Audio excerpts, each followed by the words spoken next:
Hello everybody, welcome back to our channel again. After lots of planning and packing, we were ready to depart on our new adventure. We are heading north towards Namibia and eventually want to reach the Kunene Mouth and come back through the Kaokoveld. We did the trip with Jakkals from Jakkals Adventure Tours. We met up with the rest of the group early on a Sunday morning in Swakopmund.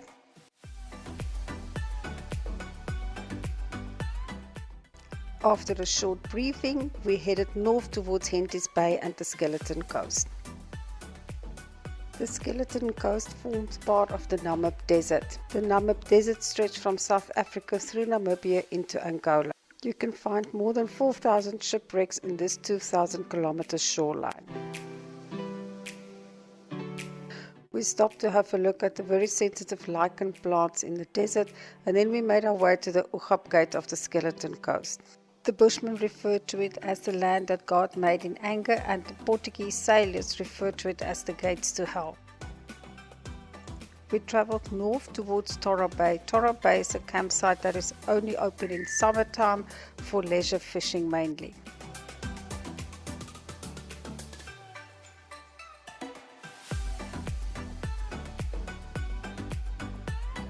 We stopped at the old oil rig. Apparently Ben the Pre, the owner, scammed a lot of investors and a big commercial bank from millions, making them believe that he discovered oil.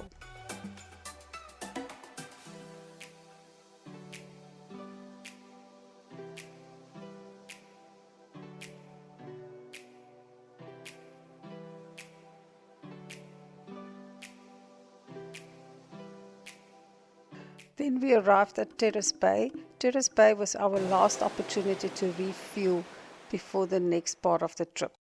Fuel is quite important. Our trip would take us up to the Kunene Mouth, over the dunes and then through the Hartmann Valley and Kaokoveld. The next fuel stop will only be at Sesfontein.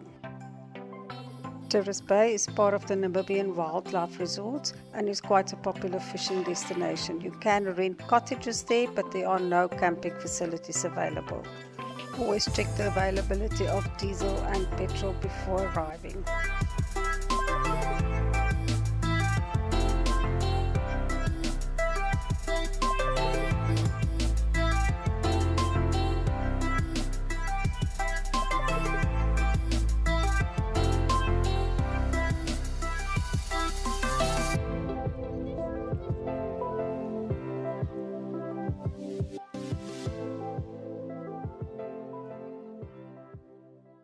We made our way past Namibia Bay, and then about 10 kilometers north of Namibia Bay, we pitched our camp for the first night.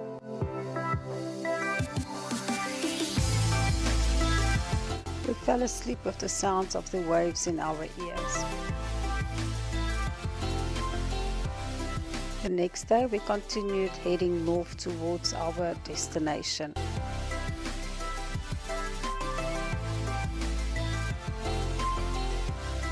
On our way we passed more shipwrecks and also remnants of implements that was left behind for mining purposes. It is interesting to see that the metal part of the tractor eroded more than the rubber tires. Also on the bulldozer, the side that the wind comes from has more erosion than the other side.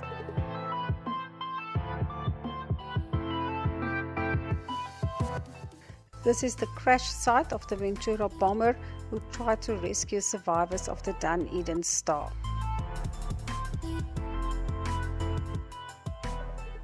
Then we had our first opportunity of dune driving on the trip. This is an absolutely amazing experience.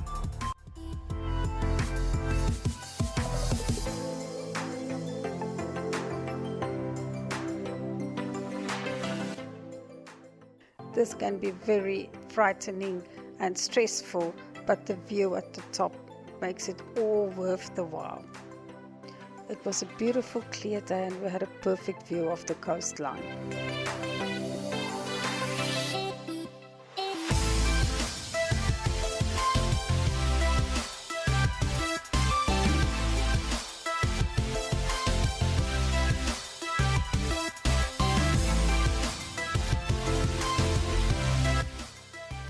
Then we made our way to the Harbour Sea river.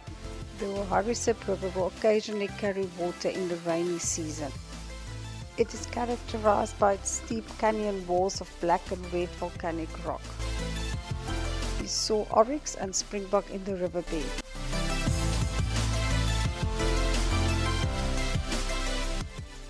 And then we were absolutely blessed by the sight of one of the desert elephants. The desert elephants are African bush elephants who adapted to thrive in this unique environment. Desert elephants are a high national and international conservation priority.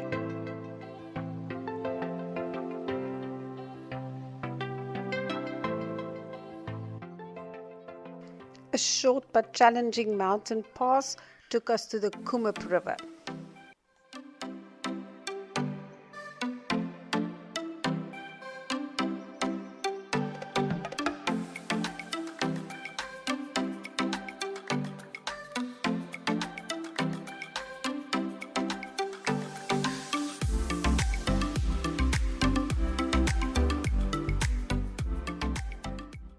The Kunene River is another one of the dry rivers in the Kaokoveld, but it can carry water in the rainy season.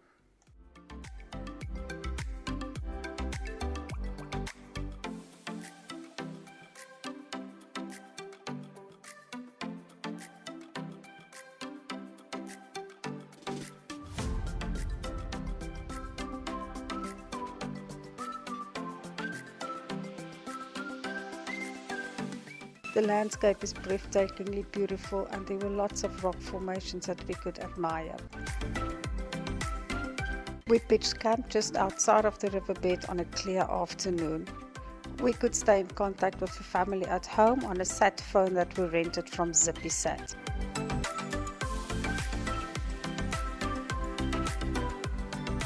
This was an amazing location to pitch a camp, and Namibia graced us again with a beautiful sunset.